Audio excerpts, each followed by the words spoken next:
പശ്ചിമേഷ്യയിൽ സംഘർഷഭരിതമായ സാഹചര്യങ്ങൾ നിലനിൽക്കെ നിർണായക ചുവടുവയ്പുകളുമായി ഉത്തര കൊറിയ. അമേരിക്കയ്ക്കുള്ള മറുപടി ആകാശത്ത് പരീക്ഷിച്ചിരിക്കുകയാണ് ഉത്തര കൊറിയ. അതുകൊണ്ട് തന്നെ ചർച്ചയായിരിക്കുകയാണ് കാർബൺ ഫൈബർ ബോംബ്. ഉത്തര കൊറിയ വീണ്ടും ലോകത്തിന്റെ ശ്രദ്ധ പിടിച്ചുപറ്റിയിരിക്കുകയാണ്. അക്കാദമി ഓഫ് ഡിഫൻസ് സയൻസിന്റെയും മിസൈൽ അഡ്മിനിസ്ട്രേഷന്റെയും മേൽനോട്ടത്തിൽ നടത്തിയ പുതിയ ആയുധ പരീക്ഷണങ്ങൾ രാജ്യത്തിന്റെ പ്രതിരോധ ശേഷി മാത്രമല്ല, അതിന്റെ സാങ്കേതിക പുരോഗതിയും ഉറച്ച നിലപാടും പ്രകടമാക്കുന്നതായി വിലയിരുത്തപ്പെടുന്നുണ്ട്.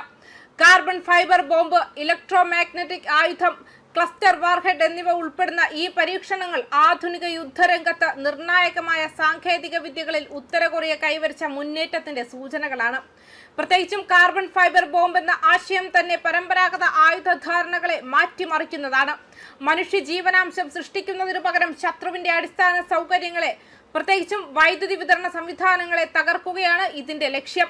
വൈദ്യുതി ലൈനുകളിലും ട്രാൻസ്ഫോമറുകളിലും പടർന്നു പിടിക്കുന്ന കാർബൺ നൂൽത്തണ്ടുകൾ സിസ്റ്റം മുഴുവൻ തകരാൻ ഇടയാക്കും.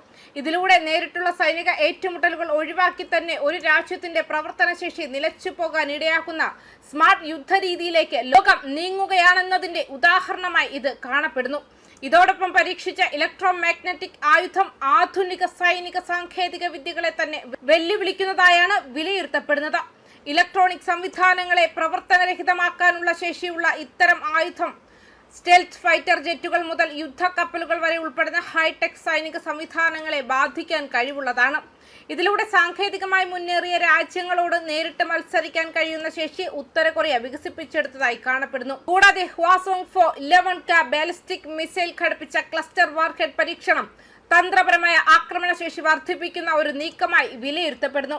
വലിയ വിസ്തൃതിയിൽ ലക്ഷ്യങ്ങളെ ബാധിക്കാൻ കഴിയുന്ന ഇത്തരം ആയുധങ്ങൾ യുദ്ധത്തിന്റെ സ്വഭാവം തന്നെ മാറ്റാൻ സാധ്യതയുള്ളതാണ്.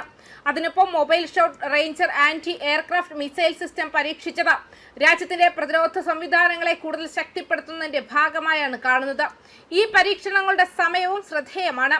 അന്താരാഷ്ട്ര തലത്തിൽ ഉയർന്നു വരുന്ന സംഘർഷങ്ങളും പ്രത്യേകിച്ച് അമേരിക്കയും അതിന്റെ സഖ്യകക്ഷികളും നടത്തുന്ന സൈനിക സമ്മർദ്ദങ്ങളും നിലനിൽക്കുന്ന സാഹചര്യത്തിലാണ് ഉത്തര കൊറിയ ഈ ശക്തി പ്രകടനം നടത്തുന്നത്. ഇതൊരു സാധാരണ സൈനിക പരീക്ഷണം മാത്രമല്ല, മറിച്ച് നമ്മൾ തയ്യാറാണ് എന്ന ശക്തമായ രാഷ്ട്രീയ സന്ദേശവുമാണ്. ചൈനയുമായുള്ള ബന്ധവും ഭാവിയിൽ സാധ്യതയുള്ള ഉന്നതതല ചർച്ചകളും മുൻനിർത്തിയുള്ള ഒരു തന്ത്രപരമായ നീക്കമായി ഇതിനെ കാണാം. ഈ പരീക്ഷണങ്ങൾ ഒരു കാര്യമാണ് വ്യക്തമാക്കുന്നത്: ആധുനിക യുദ്ധം ഇനി സൈനിക ശക്തിയുടെ മാത്രം കളിയല്ല, സാങ്കേതിക വിദ്യയുടെ പോരാട്ടമാണ്. അതിൽ ഉത്തര കൊറിയ പിന്നിലല്ലെന്ന് അവർ തെളിയിക്കാൻ ശ്രമിക്കുന്നു. ലോകരാഷ്ട്രീയത്തിൽ വലിയ ശക്തികളുടെ ഇടയിൽ നിൽക്കുന്ന മത്സരത്തിൽ സ്വന്തം സ്ഥാനമുറപ്പിക്കാൻ ഉത്തര കൊറിയ എടുത്തിരിക്കുന്ന ഈ നീക്കം അടുത്ത കാലത്ത് കൂടുതൽ വലിയ ഭൗമരാഷ്ട്രീയ മാറ്റങ്ങൾക്ക് വഴിയൊരുക്കാൻ സാധ്യതയുണ്ട്. ന്യൂസ് ഡെസ്ക് കർമ്മ ന്യൂസ്.